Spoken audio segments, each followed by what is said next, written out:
Hey everyone, I'm Josh. And I'm Greg. We're here to talk about gear.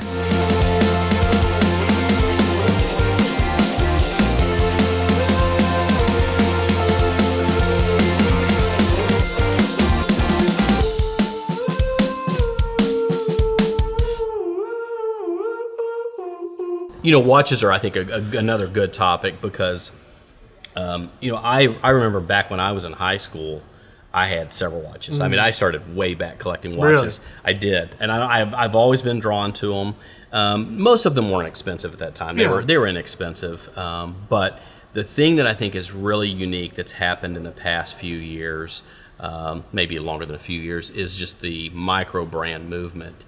And it kind of coincides a little bit with when, CNC became, where people can actually have, CNC machines, in their garages, or, it made people be able to create things, these pins or, CNC machines. Oh, absolutely. And, I've backed a ton of Kickstarter campaigns for pins, and a lot of them were guys that were literally creating them in their garages. Yeah. Now it's changed over the past few years, but same thing with watches is the ability of these micro brands to design and have manufactured and bring to market just some really unique designs that the big line brands can't afford to do or won't do.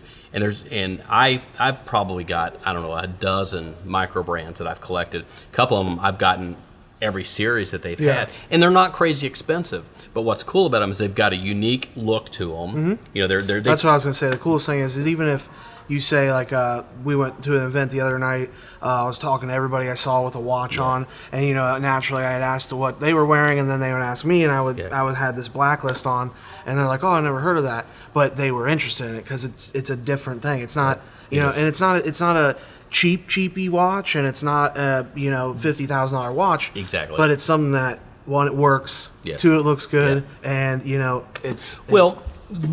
of the things that microbrands has done is they've been able to bring quality material down, the prices down into where people can afford to buy them. You're putting sapphire crystal on it. You're putting typically a high quality Japanese, or in some cases a Swiss movement. There's things like solid end links where the links are solid, instead they're real thin and flimsy. The bracelets are better. So when you put the watch on, it feels substantial. Yeah. And then the other thing is just the really unique colorways and faces that they're able to come with. Blacklist, one of my favorites. It's a racing inspired is where it comes from. And there's other brands that have different themes. That's the other thing that I think is really cool. And again, a lot of these don't have to be crazy expensive. Yeah. Again, I have some inexpensive watches I absolutely love. And that's what's cool about, I think, just the whole microbrand movement is the fact that it's brought so many new designs, so many new looks into the market at a price that people can afford. Yeah. And I'm really excited about it. I love it. I think it's cool. Like this Blacklist watch, and I'll put it in the close-up cam. I mean, the colorway on it is absolutely gorgeous.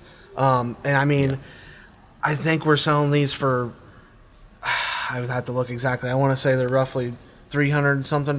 Just right under there. I was looking at watches when we were in Vegas. This same looking watch and a different company could have been $2,000. And I know there's differences. There are. There are, movements and all of that kind of thing. But that's the point. And that's the thing I like about it. I know, for example, Justin, the owner of Blacklist, I read a post from him the other day in a group, and he was talking about the time it takes to get a design, get samples in, all that stuff, and getting it to market. I think it was like 18 months. Yeah. It takes a lot. It takes a lot. And here the thing is, a lot of these people really care about the brand. They really are trying to bring something unique to the market, which I think is fantastic. Yeah. And that that really falls across all of the things that we try to bring in, whether it's the leather, whether it's the pen, it's the knives, that's what's cool about it. And that's what I love. I've always loved the fact that something is created. That's one of the things that watches always what drew me to watches is especially if you get into automatic movements. Oh yeah. It's something that has been, they're CNC machines now, of course, and they have been for a long time. But the fact that the designs on them, some of them are very, very old designs, and you've got this little machine, this little engine, running on your wrist. It's amazing when you actually see everything that goes into it. And there's just something to me, it's special about that. Yeah. It's got a heartbeat. You know, That's it's why I'm alive. weird with. I love automatics with the skeleton, So you can see so it. you can see it all, and Yep. it's just it's cool to like you said. It's I've never thought of it that way. I know you said it, but just the fact that it's a little engine. So is. Yep. that's all the gear we got for you right this minute. Y'all stay tuned. We'll be back.